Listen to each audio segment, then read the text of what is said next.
Chronique. Jonathan Hill fut au cœur d'un emballement médiatique à l'automne 2014.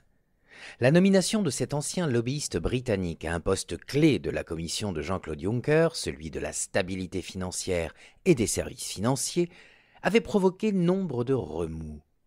Des ONG avaient réclamé le départ de celui soupçonné d'être un envoyé de la City londonienne à Bruxelles. Sous la pression, Hill avait même dû essuyer un oral de rattrapage devant les eurodéputés qui avaient hésité jusqu'au bout à l'investir. Et depuis, c'était jusqu'à ce début de semaine, le calme plat. À peine une consultation publique lancée en février, suivie d'une conférence en juin sur l'union des marchés de capitaux, l'une des promesses phares de la campagne de Juncker pour débloquer la croissance. Un an après son arrivée, Jonathan Hill a fini par en dire davantage, avec la publication mercredi de son plan d'action, censé mettre sur pied un marché unique des capitaux à l'échelle des 28. L'objectif ? Miser sur l'essor des marchés financiers pour aider les entreprises à trouver d'autres leviers de financement en complément des prêts bancaires classiques.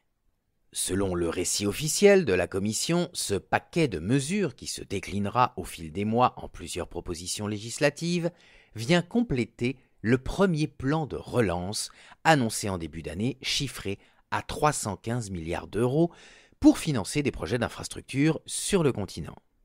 D'un côté, le plan Juncker agit sur le court terme, de l'autre, les propositions de Jonathan Hill auront des effets sur le long terme.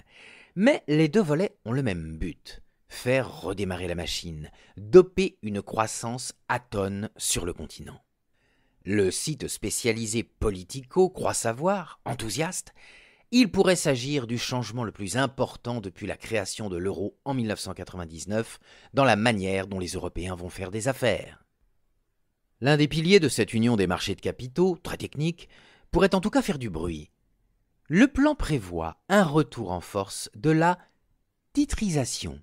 Cette technique qui convertit de la dette privée en actifs financiers.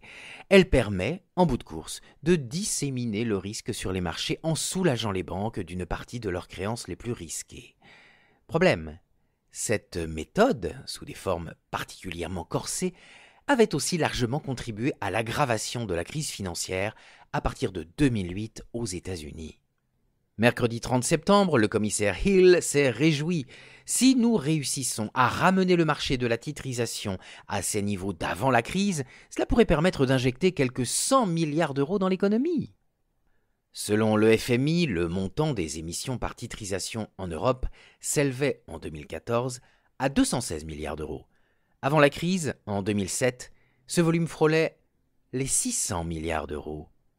Ce segment financier connaît une reprise assez nette aux États-Unis depuis au moins 2 ans, tandis qu'il continue d'inquiéter les investisseurs côté européen. Du côté de l'exécutif bruxellois, on fait savoir, la Commission n'a pas l'intention de revenir au bon vieux jour des années 2000, lorsqu'on recourait à des instruments opaques et complexes qui ont provoqué des ventes en catastrophe et des chutes de prix. Afin de ne pas reproduire les erreurs passées, Jonathan Hill propose de créer un nouveau type de titrisation labellisé STS pour simple, transparente, standardisée. Une manière de blanchir, espère Hill, un outil financier dont le nom reste associé à l'effondrement du subprime américain.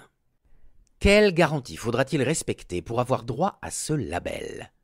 Les montages financiers particulièrement complexes comme les CDS, qui avaient provoqué des ravages en 2008, n'y auront pas droit.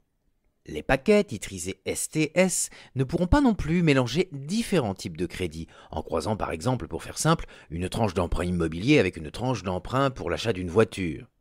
La banque qui effectue cette titrisation devra quant à elle s'engager à garder pour elle au moins 5% de l'ensemble du prêt titré, ce qui est censé, là encore, inviter à réduire les risques. Dans l'entourage du commissaire, on assure qu'environ 70% du marché actuel de la titrisation pourrait correspondre à ce futur label STS. Mais ces garanties ne suffisent pas à convaincre nombre d'observateurs. Pour Finance Watch, une ONG considérée comme le Greenpeace de la finance, les annonces de Hill ne permettront pas d'atteindre les objectifs de croissance durable et de création d'emplois, de soutien aux PME ou de protection de notre économie contre les chocs. Les principaux bénéficiaires seront les banques too big to fail, ces banques dont l'effondrement présente un risque systémique pour l'économie, qui commercialisent les produits titrisés. Dans un communiqué conjoint de nombreuses associations de la société civile publié mercredi, dont ATTAC, la Confédération européenne des syndicats, l'Institut Veblen, l'ONG néerlandaise SOMO, etc., on peut lire « L'union des marchés de capitaux réactive des tendances d'avant la crise sans tirer les leçons pertinentes de la crise ». Des spécialistes jugent que les garanties apportées sur le label STS, si elles vont dans le bon sens, ne sont pas assez ambitieuses pour couper court à tout risque d'amplification des risques systémiques, ce qui s'était passé en 2008. Du côté du Parlement européen, le groupe des sociodémocrates, dont le PS, assure qu'il se montrera vigilant pour s'assurer que l'union des marchés de capitaux ne devienne pas un instrument au service de la dérégulation du secteur financier. Il faudra prouver que les vieilles pratiques ont bien été abandonnées et ne sont pas en train d'être ressuscitées à travers ces nouvelles propositions, estime la socialiste portugaise Elisa Ferreira. Pour l'économiste allemand Sven Giegold, ce projet ne doit pas être l'écran de fumée qui cache un projet de déréglementation des marchés financiers. L'union des marchés de capitaux doit avant tout établir des règles communes pour la surveillance des marchés de capitaux, pour la fiscalité, le droit des contrats et la compatibilité. Malheureusement, le commissaire Hill ne s'est pas engagé dans cette voie. Face à ces craintes, Jonathan Hill a répondu mercredi en 2 temps. D'abord, les produits titrisés émis en Europe ont beaucoup mieux résisté à la crise que ceux émis aux États-Unis, avec un taux de défaut inférieur à 1% au plus dur de la tempête, contre 16% environ de l'autre côté de l'Atlantique, a expliqué le commissaire européen. Il ne faudrait donc pas, en résumé, stigmatiser encore et toujours la mécanique financière européenne. Autre argument, la Commission n'agit pas seule, mais sur les recommandations d'institutions de premier rang, dont la Banque centrale européenne, la Banque d'Angleterre, ou encore celle du comité de Bâle, qui toutes plaident pour un redémarrage du marché de la titrisation. Une étude sur ce thème est à retrouver en lien dans le corps du papier. Sans surprise, Business Europe, qui représente les syndicats patronaux à Bruxelles, dont le MEDEF, s'est chaudement félicité des annonces du jour qui préparent le terrain à une croissance durable en Europe. Mediapart.